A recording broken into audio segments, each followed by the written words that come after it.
हार आणि गजरा घालण्यात येत आहे. शिवाजी महाराज की जय. हर हर महादेव. आता मस्त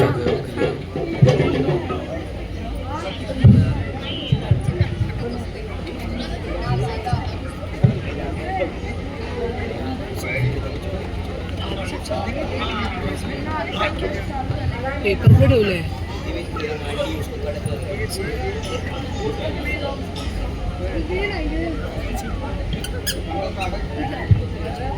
गणपती बाप्पा मोरया, मंगलमूर्ती मोरया. पंढरीची वारी हा कार्यक्रमाला आम्ही सुरुवात करत आहोत. आम्ही काय गायक नाही, परंतु जेवढे झेपते तेवढा प्रयत्न करणार आणि प्रत्येक ठिकाणी तुमची साथ लागणारच आहे आम्हाला. प्रत्येक गाण्याच्या वेळी किंवा एखादी कविता सादर करते वेळी तरी प्रत्येकाने तयारीत राहावं. सुरुवात. प्रथम तुला वंदितो रूपाळा गजानना गणराया. प्रथम तुला वंदितो. सुस्वागतम सुस्वागतम सुस्वागतम. वक्रतुंड महाकाय सूर्यकोटी समप्रभा अशा या गणेला वंदन करून मी हर्षदा आणि मनोज या कार्यक्रमाची सुरुवात करीत आहोत. कार्यक्रमाचं नाव आहे पंढरीची वारी. जमलेल्या सर्व गणेश भक्तांचे आणि लोकवाटिका संकुल व या परिसरातील राहणाऱ्या सर्व रसिकांचे हार्दिक स्वागत व धन्यवाद. या अनुषंगाने विठोबा, रखमाई, वारी, पंढरी अशा ह्याच्यावरती अभंग आणि कविता सादर करण्याचा एक प्रयत्न पंढरीची वारी या विषयावरती आपण काही बोलणार आहोत. तर हाच विषय नेमका मनोज का घेतलास तू? हर्षदा, खरं तर बरेचसे विषय ह्या रंगमंचावरती लोकवाटिका गणेशोत्सव मंडळ हा जो प्लॅटफॉर्म आहे त्याच्यावरती बरेचसे विषय घेऊन पुढे चालायचं होतं आणि बरेच दिवस ह्या विषयावरती विचार करत होतो, परंतु विषय कुठचा तो ठरत नव्हता. आणि योगायोगाने म्हणजे साधारणतः बघ, कवितांची माझी वहीच आहे सोबत, मी घेऊनच फिरतो तिला. त्याच्यातल्या काही कविता मी ठरवत होतो की याच्यातली ही तरी घेऊया, म्हणजे सारं तुझं बघता सारा हिशोब चुकला होता. मी अमावसेला चंद्र पाहिला होता, ही संदीप खिरेंची कविता होती. म्हणजे ही शृंगारिक थोडीशी. किंवा दुसरी मंगेश पाडगावकरांची आहे, तर सूर्याचा तू प्रकाश उजळतील दिशाही दाही, मी फूल तृणातील एवढे उमलणार तरीही नाही. म्हणजे सूर्याला चॅलेंज करता येते छोटंसं फूल. अशा म्हणजे बऱ्याच कविता कुठची घ्यायची, कुठचा विषय घ्यायचा हा प्रश्न होता. अनुषंगाने त्या दिवशी योगायोगाने माझ्या काही मित्रांनी फोन केला. मागच्याच महिन्यात आषाढी एकादशी झाली, त्या निमित्ताने पंढरपूरच्या वारी चालू होती. मित्रांनी फोन केला, मनोज वारी करूया का? म्हटलं वारी, अरे किती दिवस लागतात माहिती आहेत का वारीला? अरे एक दिवसाची तर वारी करूया, कमीत कमी एक दिवस तरी. म्हटलं ठीक आहे, मग असा प्लॅन करूया. तर हडपसर पासून जेजुरी पर्यंत काहीतरी 30 किलोमीटरचं आहे वारी, तर त्या हिशोबाने तरी आपण करूया का? म्हटलं हरकत नाही यार, चल करूया, एक दिवसाची तर वारी. मग सुरू झाला वारीचा प्रवास आला. म्हणजे मुंबई कल्याण ते हडपसर आणि हडपसरवरनं चालत चालत पुढे जायचं जेजुरीपर्यंत आणि जेजुरी गड करायचा. आणि वारीचा विषय काढता काढता तोच विषय मी जो रुंजी घालवतो ते विषय, त्यातला एक विषय मला या निमित्ताने आपल्या रंगमंचावरती सादर करण्यासाठी मिळाला, म्हणजे पंढरीची वारी.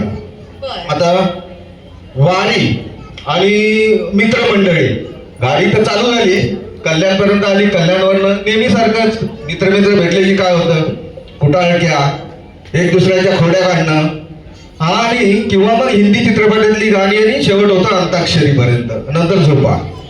मला अंताक्षरी करण्यापेक्षा म्हटलं वारीला चाललेलो आहोत, तर वारीच्या निमित्ताने वारीसाठी जी संतांची संतवाणी आहेत, अभंगवाणी आहेत, कविता आहेत, गाणी आहेत, तर ते घेऊया का आपण? म्हटलं यार मस्त आहे यार, सुंदर. अर्थातच. आणि इथे जे बसलेले जे काही रसिक आहेत त्यांनी पण त्यांचे अनुभव सांगितले तरी आम्हाला चालतील. त्यांनाही काही गाऊसं वाटलं तेही चालेल. आणि हो, तुमची साथ आमच्यासाठी खूप गरजेची आहे. तर विठ्ठल विठ्ठल विठ्ठल म्हणत आपण पुढचा प्रवास सुरू करूया. तर मनोज, तुझा प्रवास तर खूपच मोठा दिसतोय बरं. तुझ्याच कवितेच्या कलेक्शन मधून किंवा तुझीच एखादी कविताने सुरुवात करूया. हर्षदा, नक्कीच. आणि जो प्रवास तिथे सुरू झाला तोच प्रवास आपण इथे करायला सुरुवात करणार आहोत. आणि इथे तुझ्या माझ्यासोबत हे सगळेच बसलेले आहेत, या पंढरीचे वारकरीच आहेत. बरोबर. ओके हर्षदा, मी सुरुवात करतो एक विंदांच्या कवितेने. विंदा म्हणजे गोविंद विनायक करंदीकर. थोडस माहितीसाठी पण, नुसत्या कविता वाचतो गाणी ऐकतोय पण आपण. तर विंदा म्हणजे गोविंद विनायक करंदीकर यांची एक छोटीशी कविता आहे. पंढरीच्या वेशीपाशी एक आहे छोटीशी शाळा. पंढरीच्या वेशीपाशी आहे एक छोटीशी शाळा. सर्व मुले गोरी गोमटी फक्त एक कुट्ट काळा. म्हणजे सर्व मुलं गोरी गोमटी आहेत, फक्त आहे तो कुट्ट काळा आहे. पंढरीच्या वेशीपाशी एक आहे छोटीशी शाळा. सर्व मुले गोरी गोमटी एक फक्त कुट्ट काळा. बरं. खूप करतो दंगा मस्ती. खोड्या करण्यात आहे अट्टल. मास्तर म्हणतात करणार काय न जाणे असावं विठ्ठल. विठ्ठल विठ्ठल. बरोबर. हर्षदा, बोल. ही माझ्यातर्फे कवितेचं सादर तर केली मी. तुझ्यातर्फे तू एखादा अभंग कवी, काय तुझ्या मनात काय आहे? मी अभंग घेते, पण जमेल तितका मला समजून घ्या. पण त्याआधी मला एक किस्सा सांगायचा. माझी आई म्हणजे ती आहे आता इथे, ती नर्स होती आणि तिच्या मैत्रिणी म्हणजे ती मैत्रिणी तिलाही सांगायच्या, पण माझ्या आईला कधी त्या गोष्टी जमल्या. तर तिकडे ते मेडिकल ट्रीटमेंट द्यायला जायचे वारकरींना. म्हणजे दरवर्षी जातात. अजूनही ती सेवा चालूच आहे. आता ती लोक ऑलमोस्ट 65 क्रॉस आहेत, तरी पण त्या तिथे सेवा आपली रुजू करतात. तर असं काही नाहीये की फक्त असे चालत जाणे किंवा असेही सेवा करणाऱ्या इथे आहेत. तर मी माझा अभंग घेते. हर्षदा, अभंग घेण्याआधी एक छोटीशी विनंती प्रेक्षकांसाठी. आता आमच्याकडे काय वाजंत्री घेतलेली नाही आम्ही इथे. ना मृदुंग आहे, ना टाळ आहेत, ना चिपळे आहेत. त्यामुळे विनंती आहे सर्व प्रेक्षकांना, जे वारकरी म्हणून तुम्ही आहात इथे, की आपण बसल्याच ठिकाणी ज्या अभंगावरती किंवा कवितेवरती गाण्यावरती जी चाल लागेल त्याच्यावरती बसल्या ठिकाणी तुमच्या मांडीवरती समोरच्या खुर्चीवरती जरी थाप मारली पण दाद पाहिजे आणि त्या स्वरांना तेवढा प्रोत्साहित थाप लागली पाहिजे, जेणेकरून जे वृक्ष स्वर असतील ते वृक्ष न राहता त्यांना पण एक वेगळा अंदाज येईल. हर्षदा, आणि मला वाटतं ते किलबिल परिवार पण बसलेला आहे, तर टाळ्या वाजवल्या तर काय हरकत नाहीये. धन्यवाद. विठू माऊली तू माऊली जगाची. विठू माऊली तू माऊली जगाची. माऊलीत मूर्ती विठ्ठलाची. विठ्ठला माय बाबा काय तुझी माया सांगू श्रीरंगा. काय तुझी माया सांगू श्रीरंगा. संसाराची पंढरी तू केली पांडुरंगा. डोळ्यातून वाहे माय चंद्रभागा.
हर्षदा फारच छान. धन्यवाद. आणि आपले किल्लर मस्त वारकरी यांनी आपल्याला मस्त साथ दिलेली आहे. धन्यवाद.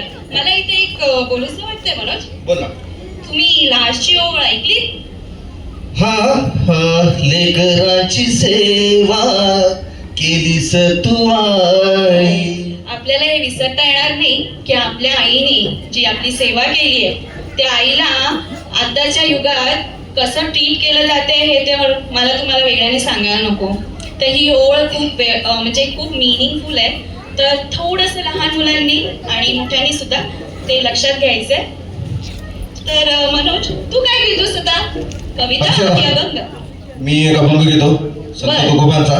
पण अभंग पूर्ण नाही घेत मी, थोड्याच ओळी घेतो. कारण फार मोठे दिग्गज कलाकारांचे आहे ते. भीमसेनांचा अभंग आहे तुकोबारायांनी लिहिलेला. बरं. सावळे सुंदर रूप मनोहर, सावळे सुंदर रूप मनोहर, राहो निरंतर हृदयी माझे, सावळे सुंदर रूप मनोहर, सावळे सुंदर रूप मनोहर. पुढे पण घेतोय मी.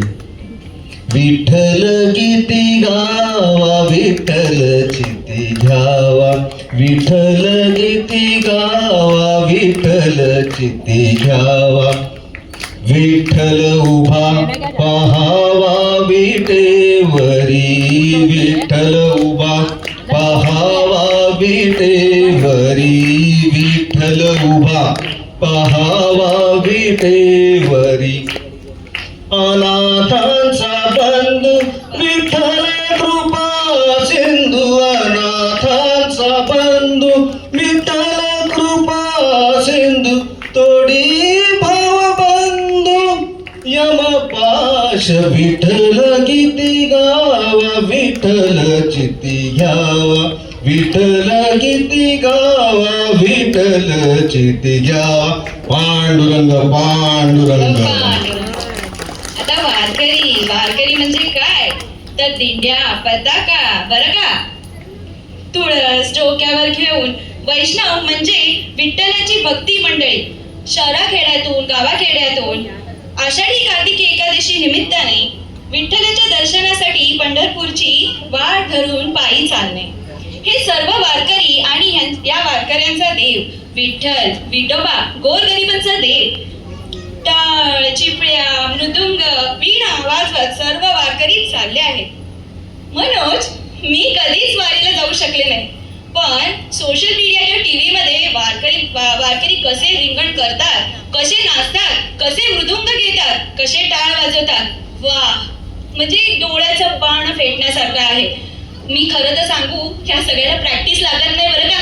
आम्ही बऱ्याच वेळा प्रॅक्टिस केली पण त्यांना लागत नाही.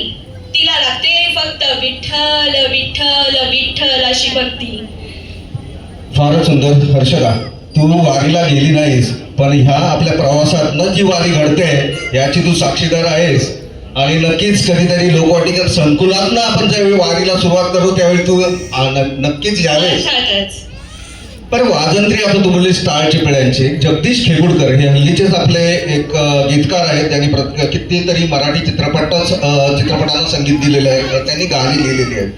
जगदीश खेगुडकरांचा एक अभंग आहे त्यात मला वाटतं पंडित भीमसेन आणि वसंतराव देशपांडे कोणाला माहीत असतील तर भीमसेनला सगळ्यांनाच माहीत आहे.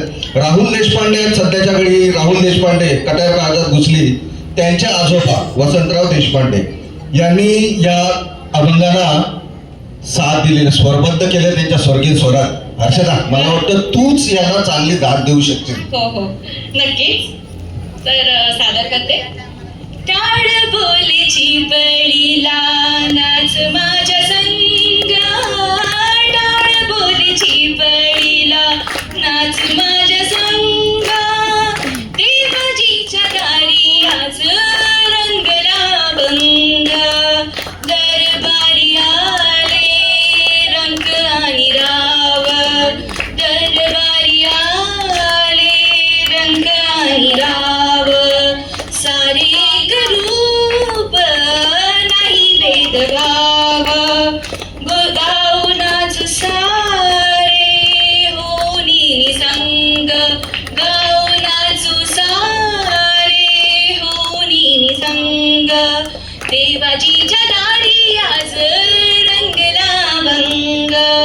ब्रह्मनदी देही बुडुनिया जाई, ब्रह्मनदी देही बुडुनिया जाई. एक एक खांब वारकरी होई, कैलासाचा नाथ झाला पांडुरंग, कैलासाचा नाथ झाला पांडुरंग. देवाजीच्या दारी आज रंगला भंग, टाळ बोलीची पडीला नाच माझ्या संग, टाळ बोलीची पडीला नाच माझ्या संग. देवाजीच्या दारी आज रंगला भंग. वा ऋषदा, टाळ बोलेची पडीला नाच माझ्या संगे, टाळ बोलेची पडीला नाच माझ्या संगे. देवाजीच्या दारी आज रंगला भंग. किती सुंदर अर्चना, मजा येत चालली आहे. खूप मजा येत चालली, पण या सर्वांमध्ये रुक्मिणी कुठे दिसत नाहीये. अर्चना, तू पंढरपूरला तरी गेलीस का? तू वारीला तर नाही आली बोललीस, पण पंढरपूरला तरी गेलीस का कधी? गेली असेल कधीतरी, आईने लहानपणी वगैरे नेलं असेल, पण मोठेपणी नाही गेली. आपल्यातले किती जण गेले आहेत का पंढरपुरात? अरे बरेच लोक आहेत. बरेच लोक आहेत. आणि वारीला किती जण गेलेले आहेत त्याच्यातले? अरे वा, बसलं का तू? एक नंबर. तर तुझ्या या प्रश्नातच गंमत आहे अक्षरा. तर पंढरीला किंवा तू चित्रपटात तरी पाहिलं असशील किंवा माहित नाही, पण पंढरपुरात पंढरीच्या पांडुरंगाचा गाभारा एकाही ठिकाणी आहे आणि त्याच्या बाजूला रुक्मिणीचा गाभारा आहे. अच्छा. ओके, एकत्र नाही दोन्ही. आपण सगळीकडे बघतो विठ्ठल रुक्मिणी याचे सोबत असतात, पण तिथे एकत्र नाही. त्याच्यावरती ना लोकसंगीतात आणि लोकसाहित्यात बरेचसे प्रसंग सांगितले आहेत, बऱ्याचशा आख्यायिका सांगितलेल्या आहेत. त्याच्यात एक जी प्रचलित आहे, आपण सगळीकडेच ऐकतो, म्हणजे मला तर आठवतं कोकणातल्या भजनात तर ती असते बऱ्याचशा ठिकाणी. आपल्या इथे विसुभाऊ बापट यांचा कार्यक्रम कधीतरी 20-25 वर्षापूर्वी झाला होता, त्यावेळी पण त्यांनी सुंदररित्या ते घेतलं होतं. आपण ते काय पूर्ण घेत नाहीये, थोडंसं त्या संदर्भातनं. सावळ्या हरी ऐकावं तरी काय झालं रुसायला, बरं. सावळ्या हरी ऐकावं तरी काय झालं रुसायला. अच्छा. रकुमाई रुसली कोपऱ्यात बसली चला जाऊ पुसायला. वा. रकुमाई रुसली कोपऱ्यात बसली चला जाऊ पुसायला. रखमाई म्हणते फुगवून गाल भक्तांच्या तालावर याचा यो ताल. रखमाई म्हणते फुगवून गाल भक्तांच्या तालावर याचा यो ताल. काय ठेवलंय या भक्तांच्या घरी, काय ठेवलंय या भक्तांच्या घरी, उठसूट घुसायला, उठसूट घुसायला. आणि रखुमाई रुसली कोपऱ्यात बसली चला जाऊ पुसायला. याच्या पुढच्या वेळी आहेत पण ते आपण घेत नाही. याच्यात म्हणजे काय, सावता माळ्याचा केला माळा, त्याच्यानंतर चोकोबांची गुरे राखली, असे बऱ्याचशा आहेत. संत जनाबाई यांच्या घरी भाणी करत होता. तर त्यामुळे ही रुसलेली आहे. हे सगळं बघून ती रुसली आणि बाजूच्या गाभाऱ्यात जाऊन बसलेली आहे. बरं, असं आहे तर. अरे खरं तर राधाकृष्णाच्या वृंदावनातील कथा कहाण्या रासलीला रखुमाईच्या कानाशी आल्या होत्या बरं का. आणि म्हणूनच ती रुसली होती आणि तिला शोधत विठ्ठल पुंडलिकाच्या दारी आला होता. बरं, असं आहे तर. हा. बरं, राधे कृष्ण हर्षदा, राधाकृष्ण. आता राधेचं तिने आता ऐकलं, पण आता राधेशिवाय तर कृष्ण पूर्ण होतच नाही. नाही, बरोबर. पण ती रुसलेली रखुमाई बाजूच्या गाभाऱ्यात, याच्यावरती एक छोटस लिहिलेलं मस्त आहे.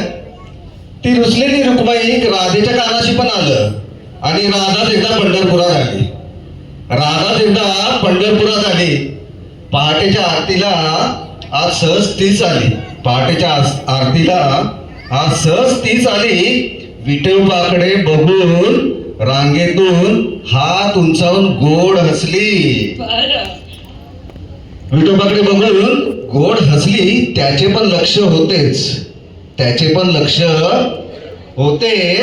तो पण गडबडला, स्वतःशीच बडबडला. आणि ही कोण आता? एक तर सांभाळता ती रुसून बसले, ही कोण आला? ही कोण आता आली? तो पण गडबडला, स्वतःचीच बडबडला, ती तिथे रुसून बसली. आता ही कोण? एखादी ती किंवा तीच ती राधा असेल का? त्याच्याही मनात प्रश्न, त्याचंही होतं भावविश्व वेगळं, जे रुक्मिणीच्या थोडस पलीकडचं होतं.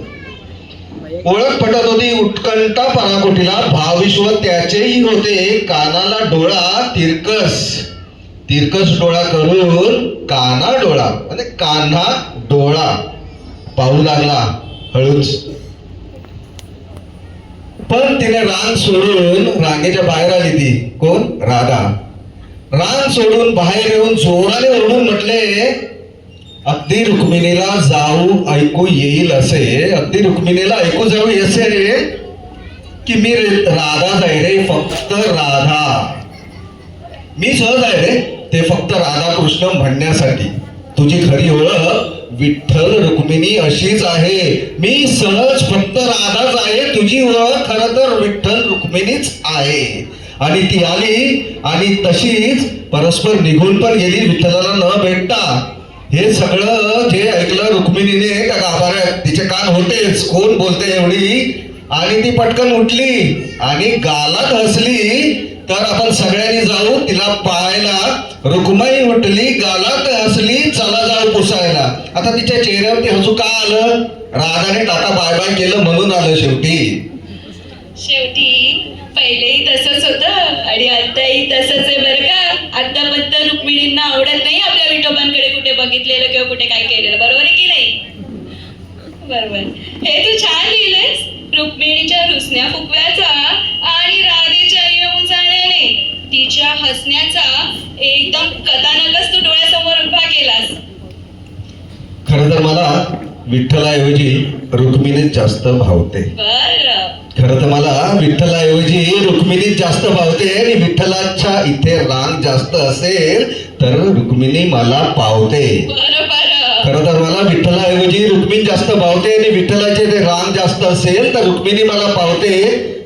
ती रुक्मिणी नाकावर राग असतोच तिच्या, ती येते याच्या नादाला लागू नको सांगते.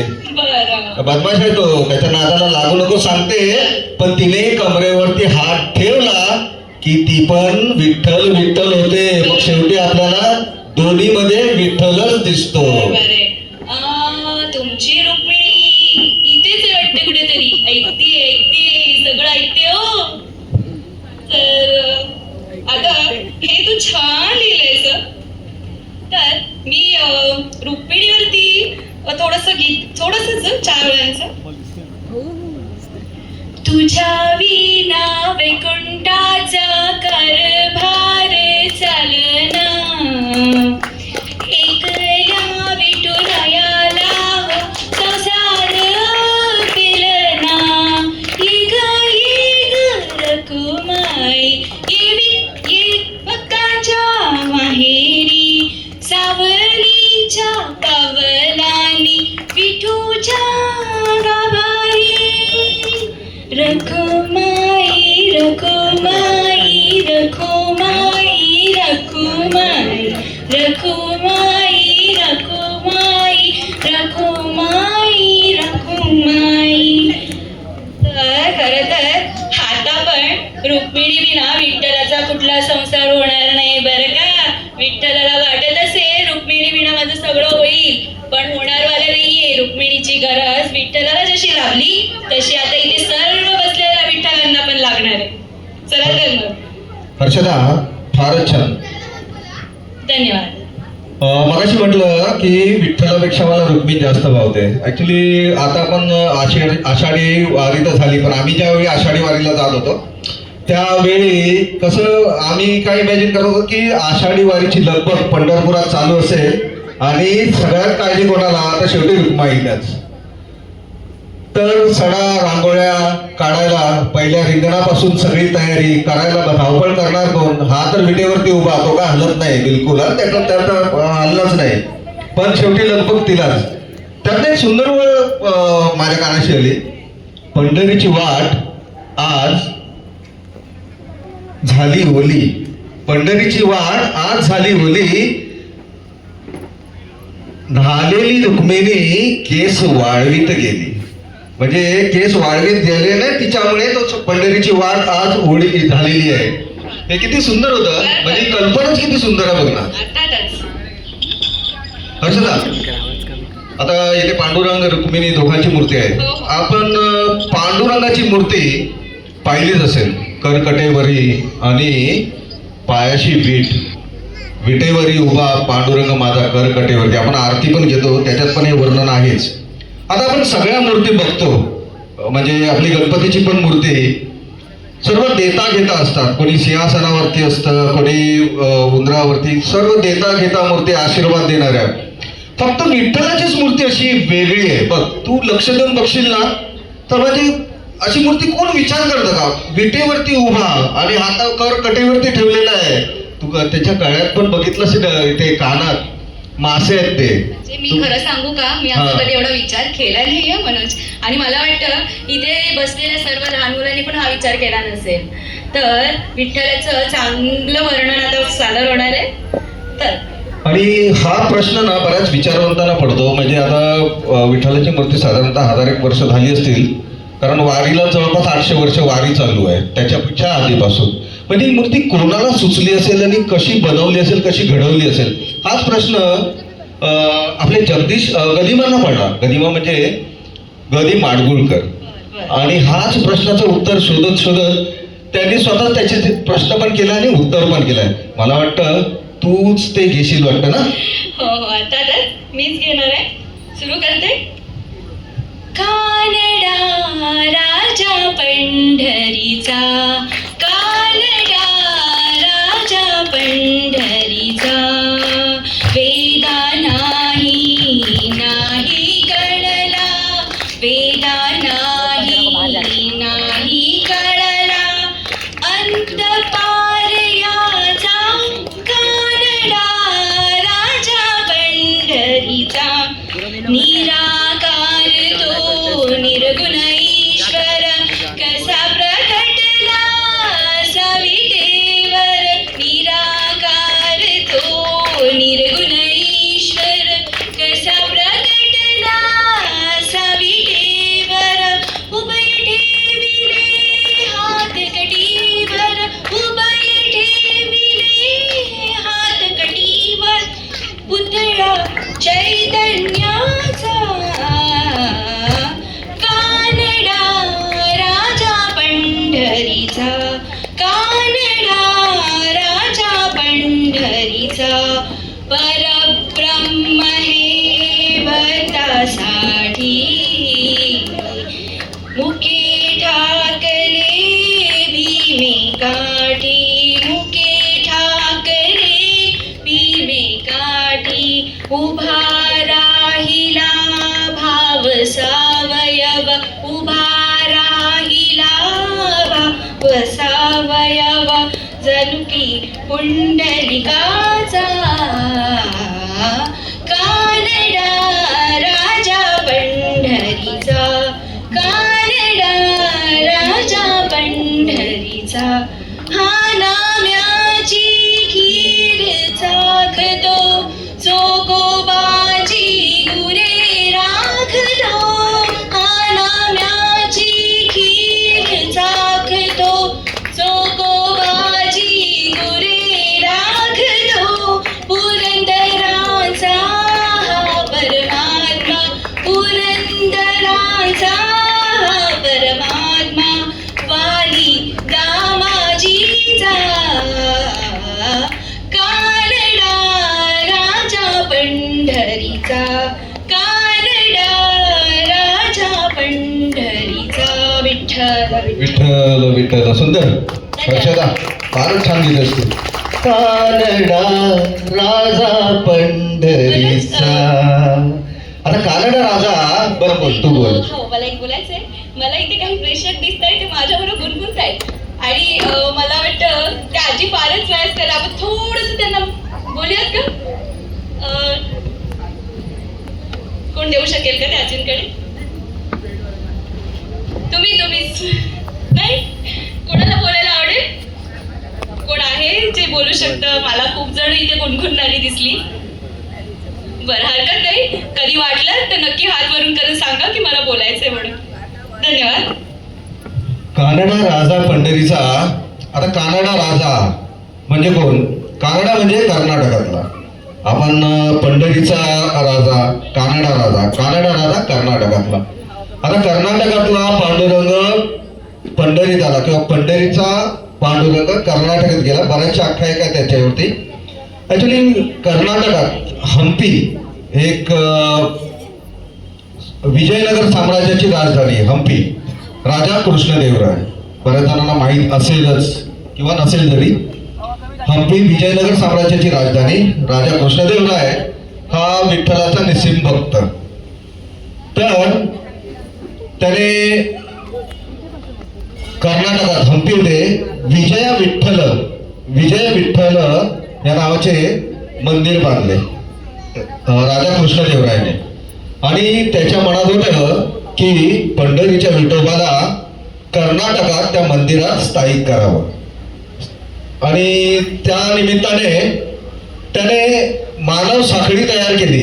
म्हणजे पंढरपूर ते कर्नाटक हंपीपर्यंत मानव साखळी म्हणजे एकाला एक लागून माणूस उभा, विठ्ठलाची मूर्ती घ्यायची, याच्या हातातून म्हणजे कुठे गाडी पालखी काही नाही, ती वृत्ती घेऊन तिथपर्यंत न्यायची.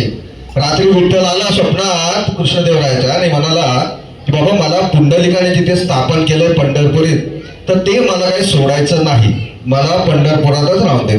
कृष्णदेवराय थोडा हिमोसला, पण भगवंताची इच्छा त्याला काय करणार, म्हणून त्याने ते मंदिर तसंच ठेवलं. तो गाभाऱ्यात आजही, आम्ही मागच्या 2-3 महिन्यापूर्वी गेलो होतो, तर तिथे आजही त्या गाभाऱ्यात कोणतीच मूर्ती नाही, म्हणजे विठ्ठलाची तर सोडा कोणतीच मूर्ती नाही ठेवली.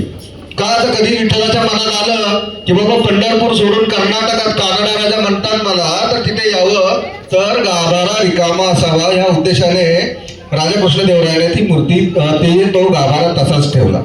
आता या मंदिरात ना बरीच वैशिष्ट्यपूर्ण आहे. हे विजय विठ्ठल जे मंदिर आहे हंपीमध्ये, तिथे 7 खांब आहेत. प्रत्येक खांबाला तुम्ही हळूच ठोकलं तर त्याचे 7 सूर निघतात. असं हे 7 खांबाचं स्वरांचं मंदिर पण आहे तिथे. आता बरंचसं ब्रिटिशांच्या काळात त्यांनी रिसर्च करायला ते काही खांब कापून वगैरे दिले, परंतु एवढं सुंदर मंदिर आहे. आपली 50ची नोट जर तुम्ही काढलीत कधी, 50च्या नोटवरती ना एक चित्र आहे. तो त्या विजय विठ्ठल मंदिरातला दगडी रथ आहे, ज्याचं ते चित्र त्या 50च्या नोटवरती आजही आहे. तर असा हा रिकामा गाभारा कृष्णदेवरायाने तो ठेवला पर्पजली. कधीतरी कानडा राजा येईल तिथे त्यासाठी. आणि या कानडा राजा आणि रिकामा गाभारा, तर गाभारा रिकामावरनं ना हर्षदा आपल्याकडे ना एक कविता आहे. कविता कोणाची माहिती आहे का? कुसुमाग्रज. कुसुमाग्रज म्हणजे विवा शिरवाडकर. बऱ्याच जणांना विवा शिरवाडकर माहीतच असावेतच. तू जे काही सांगतोयस ना, मला वाटतं लहान मुलांना खूप छान ऐकायला खूप बरं वाटतंय बघ. मला असं वाटतं सगळ्यांनी त्या लहान मुलांसाठी टाळ्या वाजवाव्यात. बोर नाही झाले. थँक्यू. तरी सगळ्यांनी नीट ऐकावा. विवा शिरवाडकर म्हणजे कुसुमाग्रज महाराष्ट्राचे आद्य कवी.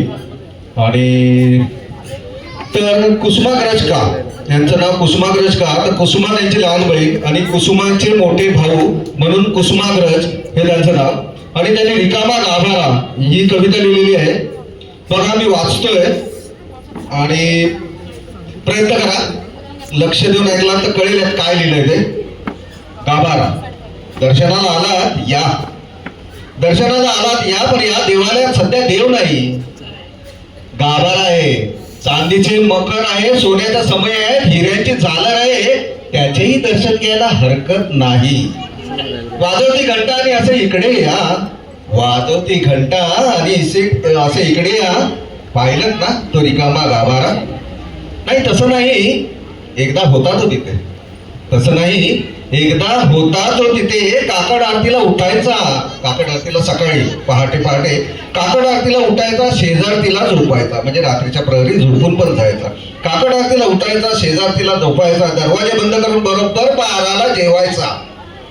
बरोबर त्याची ठरलेला दिनचर्या आहे पूर्ण. बरोबर 12ला जेवायचा, 2 तास वामकुक्षी द्यायचा. सारं काही ठीक चालले होते. रुपयाच्या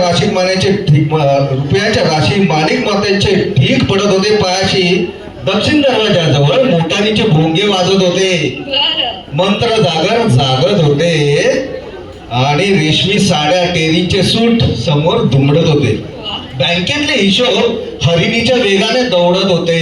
म्हणजे प्रचंड पक्कड पैसा पण येत होता. सारे काही घडत होते हवे तसे. पण एके दिवशी आमचे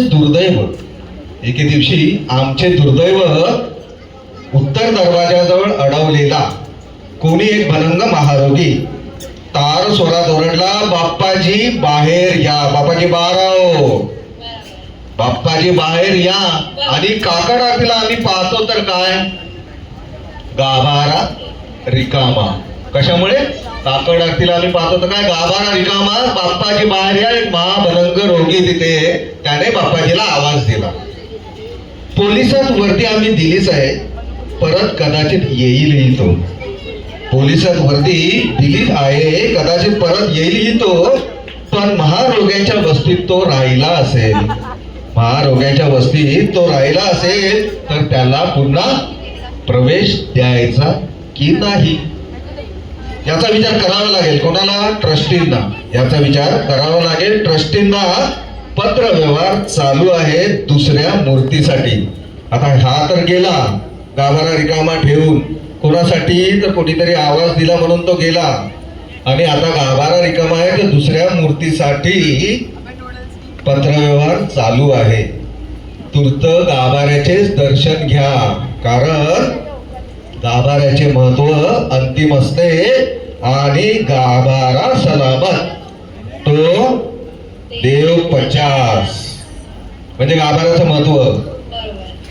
अतिशय सुंदर असं महत्व तू समजावून दिलंय. तर आपण पाहूयात, आपले प्रेक्षक हल्ले नाहीये किंवा कंटाळले तर नाहीये, तर आपण आपली वाटचाल पंढरीची परत पुढे नेऊया. हर्षदा, हा प्रवासात खरंच गंमत. म्हणजे वारीची स्थापना थोडस अलीकडे येतो. वारीची स्थापना विठ्ठलजी पंत म्हणजे ज्ञानेश्वरांचे वडील, संत ज्ञानेश्वरांचे वडील यांनी साधारणतः 800 वर्षापूर्वी वारीची सुरुवात केली.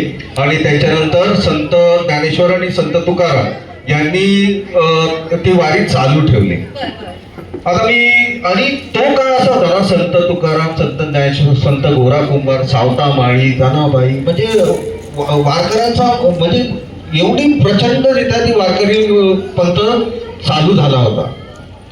आता मी एक संत गोरा कुंभारांचा एक अभंग घेतो. बघा प्रेक्षकांना पण जमलं तर मला साथ द्या. मला किती जमलं मला माहित नाही.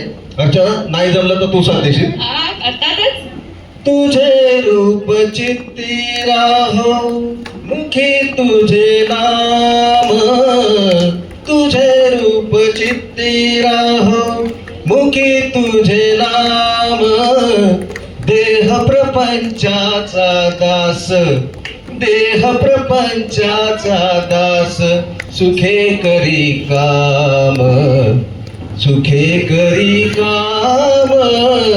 तुझे रूप चित्ती राहो, देहधारी जो जो त्यासी विहित नित्य कर्म.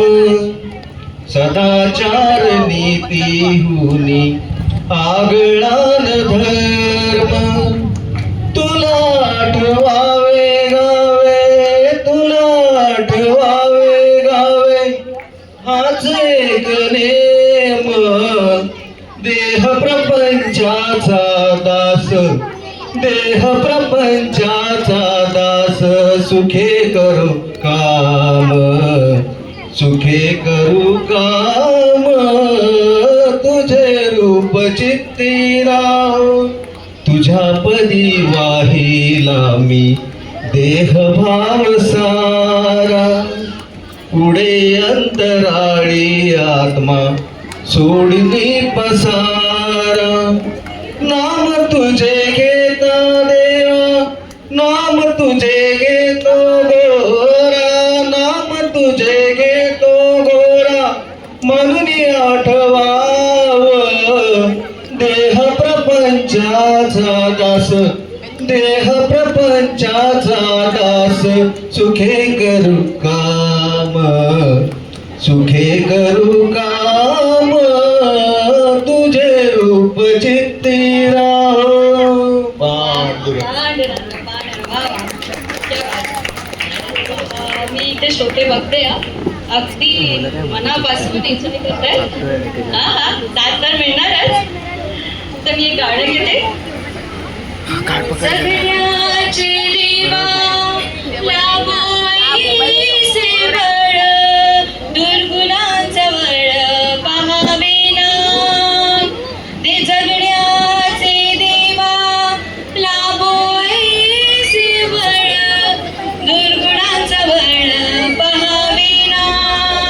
सद्गुणाची देवा वाढो ऐसे कळ, सद्गुणाची देवा वाढो ऐसे कळ, मरणाची जळ सहावे ना.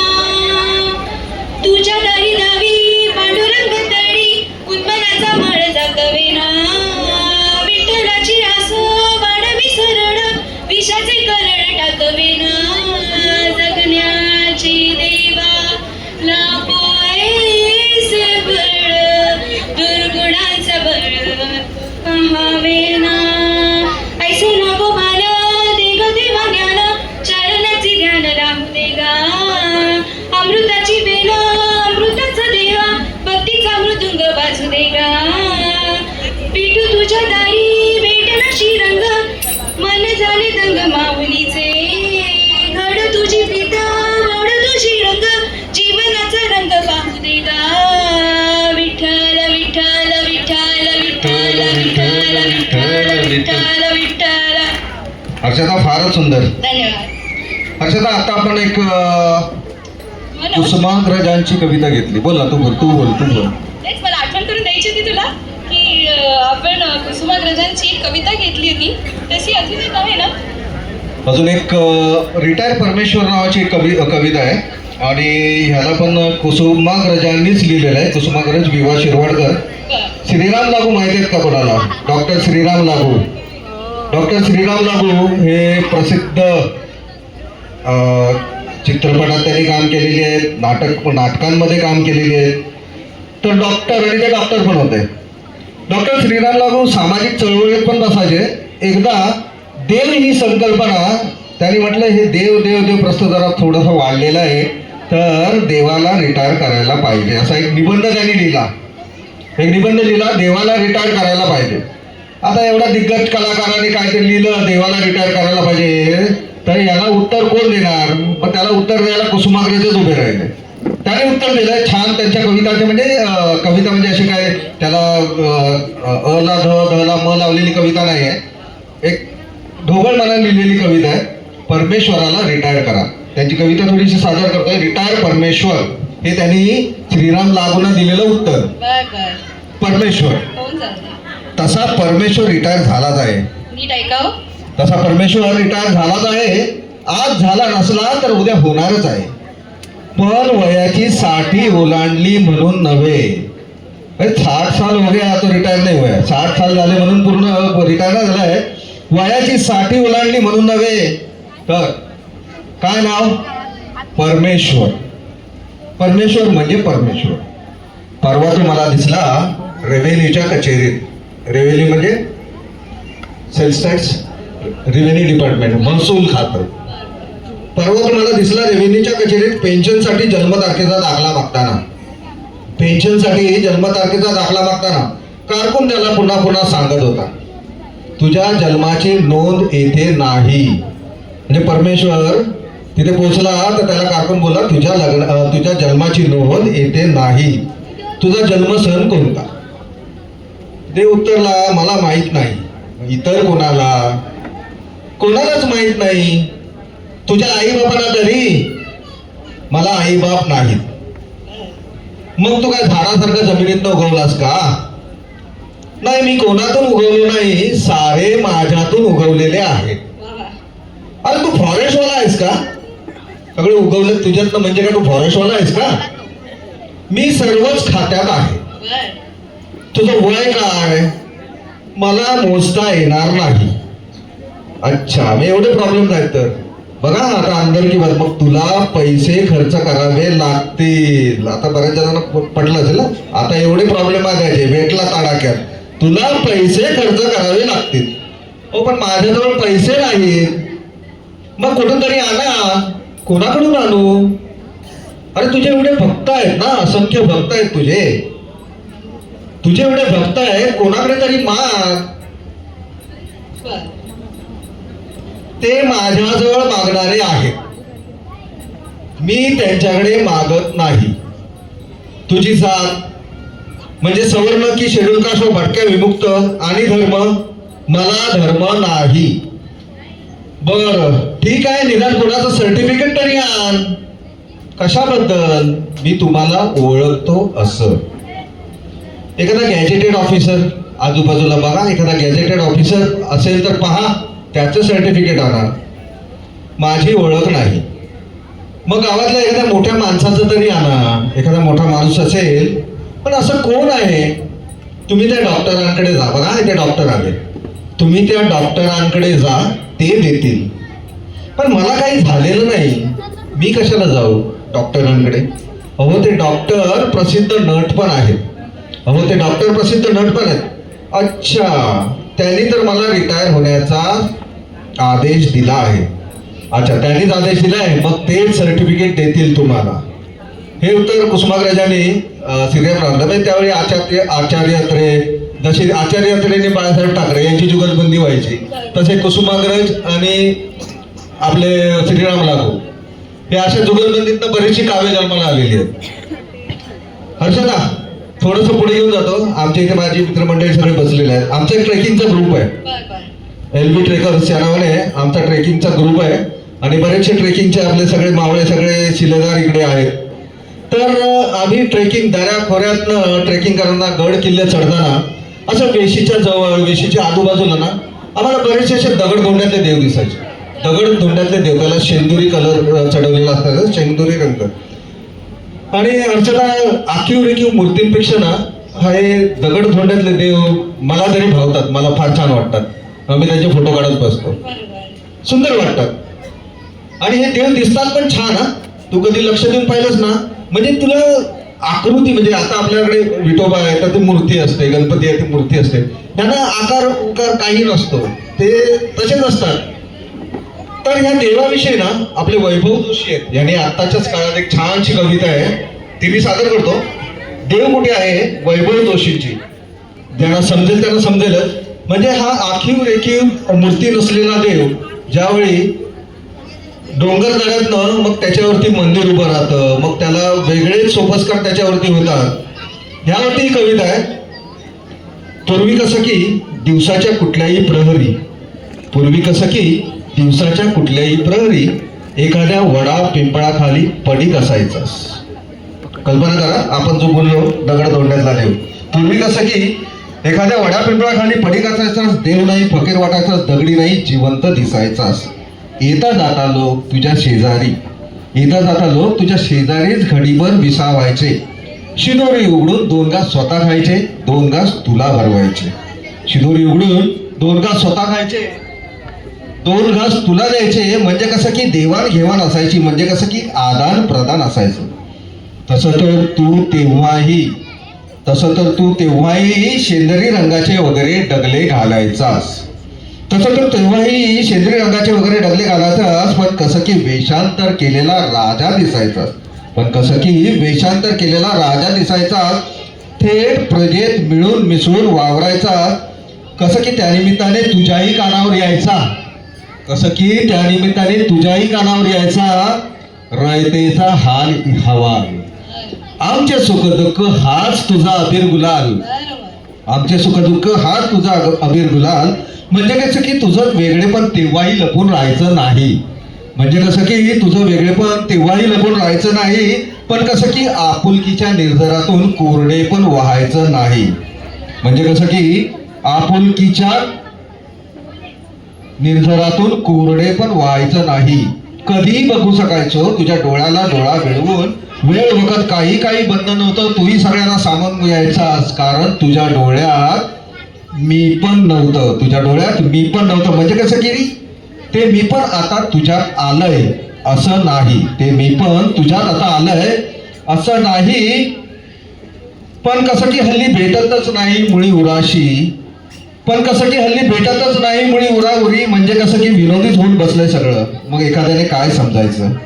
म्हणजे कसं की विनोदीच होऊन बसलंय सगळं. बघ ना कसं की विनोदीच होऊन बसलंय सगळं. आपल्या दोघांनाही भेटीची ओढ आहे. आता हा देव मंदिरात आहे, जो वडा पिंपळा खालचा देव मंदिरात आहे. आता कसं की मलाही ओढ आहे, आपल्या दोघांनाही भेटीची ओढ आहे. मधलाच कुणीतरी मनावर घेत नाही, मधलाच कुणीतरी मनावरती घेत नाही. आम्हाला आज जाता येत नाही आणि तुला बाहेर येता येत नाही. आम्हाला आज जाता येत नाही आणि तुला बाहेर येता येत नाही. की पूर्वी कसं की दिवसाच्या कुठच्याही प्रहरी एखाद्या वड्या पिंपळाखाली पडिकत असाल, देव नाही, फकीर वडाचा दगडी नाही, जिवंत दिसायचा, तुलाही राजमहालात जायचं नव्हतं, तुलाही राजमहालात जायचं नसावं, पण तू ते राहायला गेलास हे मात्र खरं. पण तू ते राहायला गेलास हे मात्र खरं. मग आम्ही पण जरा बुजल्यागत झालो. म्हटलं आपलं बरं आणि आपलं सुख दुःख बरं. म्हटलं आपण बरं, आपलं सुख दुःख बरं. पूर्वी कसं की तू आणि आम्ही, पूर्वी कसं की तू आम्ही म्हणजे कसं की राजा रयत आणि हा लावा. म्हणजे कसं की आमचं दुःख, आमचं सुख दुःख तुझा अबीर गुलाल. म्हणजे कसं की निर्झर ओलावा. आता कसं की मिरवणूक देखावा. म्हणजे कसं की जयघोष कल्लोळ. म्हणजे कसं की देवस्थान मंडळ घोळ. पूर्वी कसं की तू आम्ही आपणच फक्त. आता कसं की डोळा भरून पाहण्यावरही पहारा असतो सक्त. पूर्वी कसं की दिवसाच्या कुठच्याही प्रहरी एखाद्या वडा पिंपळाखाली पडिकत असा, देव नाही, फकीर वाटायचा, दगडी नाही, जिवंत दिसायचं. म्हणजे कसं की वडा पिंपळाच्या खाली पूर्वी. म्हणजे कसं की आता गाभार कडी कुलपात. म्हणजे कसं की पूर्वी कसं की आता असं की थोडक्यात हे असं आहे. बर, ते मी म्हणते ते असे जे देव होते ते निदान आपल्याला पायातळी नीट पडता येत होतं. आता तू बघतोस वेळ ठरले, मंदिरांच्या वेळी ठरल्यात, वेशभूषा ठरलेत, असंच करायचं, असंच जायचं, याच वेळी जायचं, याच वेळी आरती, याच वेळी खानपान. काय तो थाट, आमचं सुख दुःख हाच तुझा अबीर गुलाल. मनोज मस्तच. मी आता एक अभंग घेते चोका मेळांचा. अबीर गुलाल उधळीत रंग, अबीर गुलाल उधळीत रंग, नाथा घरी नाचे माझा सखा पांडुरंग, नाथा घरी नाचे माझा सखा पांडुरंग. उंबरट्यासी कैसे शिव आम्ही जातेही न, उंबरट्यासी कैसे शिव आम्ही जातेही न, रूप तुझे कैसे पाहू त्यात आम्ही लीन, रूप तुझे कैसे पाहू त्यात आम्ही लीन. पायरीशी होदांग गाऊनी अभंग, नाथा घरी नाचे माझा सखा पांडुरंग, नाथा घरी नाचे माझा सखा पांडुरंग. वाळवंटी गाऊ आम्ही वाळवंटी नाचू, वाळवंटी गाऊ आम्ही वाळवंटी नाचू, चंद्रभागेच्या पाण्याने अंग अंग नाऊ, विठ्ठलाचे नाम घेऊ, विठ्ठलाचे नाम घेऊ, होनी निसंग, नाथा घरी नाचे माझा सखा पांडुरंग, नाथा घरी नाचे माझा सखा पांडुरंग. आषाढी कार्तिकी भक्त जन येती, पंढरीच्या वाळवंटी संत गोळा होती, चोखा मले नाम घेता, चोखा मले नाम घेता, भक्त होती गंग, नाथा घरी नाचे माझा सखा पांडुरंग. अबीर गुलाल उधळीत रंग, रंग रंग अबीर गुलाल उधळीत रंग, नाथा घरी नाचे माझा सखा पांडुरंग, नाथा घरी नाचे माझा सखा पांडुरंग. विठ्ठल विठ्ठल विठ्ठल पांडुरंग पांडुरंग. रचना फारच छान. नाथा घरी नाचे माझा सखा पांडुरंग. कल्याण वासियांना माहीतच असेल, पाऊले चालती पंढरीची वाट. शाहीर प्रल्हाद शिंदे हे आपल्या तिसगाव कोळशेवाडीच्या इथे त्यांचं घर आहे आणि त्या ब्रिजला पण त्यांचंच नाव दिलं आहे. तर त्यांना विसरून चालता येणार नाही. तर त्यांच्या अभंगाच्या फक्त एक दोनच ओळी. चंद्रभागेच्या तिरी, चंद्रभागेच्या तिरी उभा मंदिरी, तो पहा विटेवरी, विठ्ठल विठ्ठल जय हरी, जय विठ्ठल विठ्ठल जय हरी. दुमदुमली पंढरी पांडुरंग हरी, तो पहा विटेवरी, विठ्ठल विठ्ठल जय हरी, जय विठ्ठल विठ्ठल जय हरी. तर त्या बरीचशी त्यांनी त्या कॅसेटमध्ये बरीचशी गाणी जी पूर्ण महाराष्ट्रभर सगळ्यांनाच ती भावलेली गीतं होती ती. अर्थातच, आणि अजूनही ती वाचतात. हो, अजूनही वाचतात. आणि पाऊले चलती पंढरीची वाट, सुखी संसाराची सोडून या गाठ, पाऊले चलती पंढरीची वाट. हर्षदा, खरं तर वाऱ्या बऱ्याच ठिकाणावर निघतात. आता आपण समारोपाकडे चाललो या कार्यक्रमाच्या.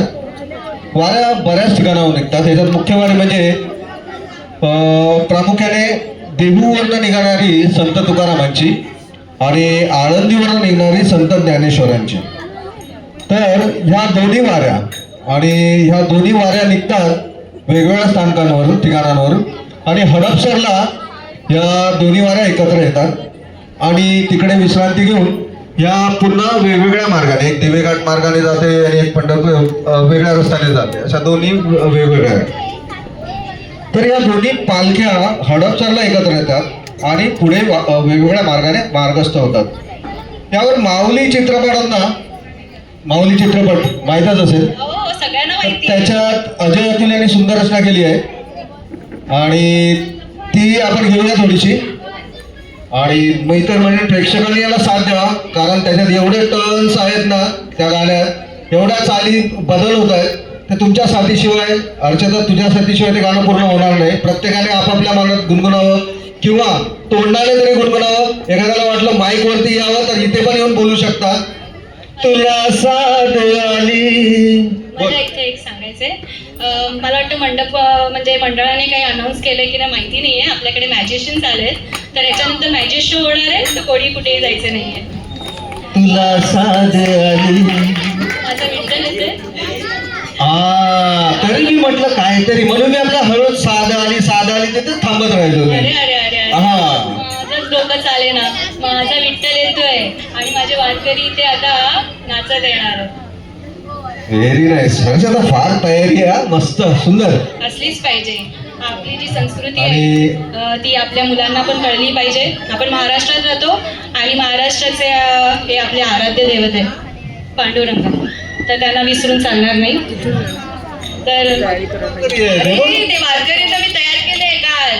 अच्छा, मला माहिती आहे का किती रिक्वेस्ट करावी लागली आहे त्यांना. मोठी माणसं आहेत ती आजची. उत्सवमूर्ती आहे. त्यांना काल मी खूप रिक्वेस्ट केली, पण नाही, त्यांच्या मनात स्वतःहून उत्साह आहे, म्हणूनच ती असे एवढे छान नटून थटून. फारच छान. आपण थोडा वेळ आपल्या वारकऱ्यांची वाट बघूया.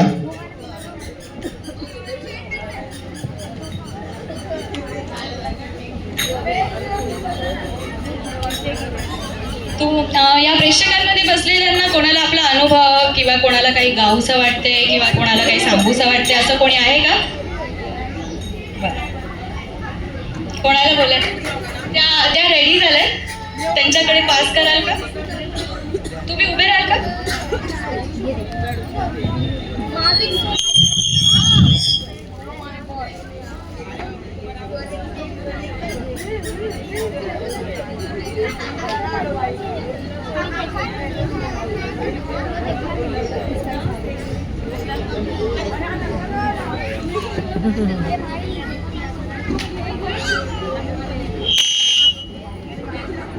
थोडं स्पीकरच्या त्या बाजूला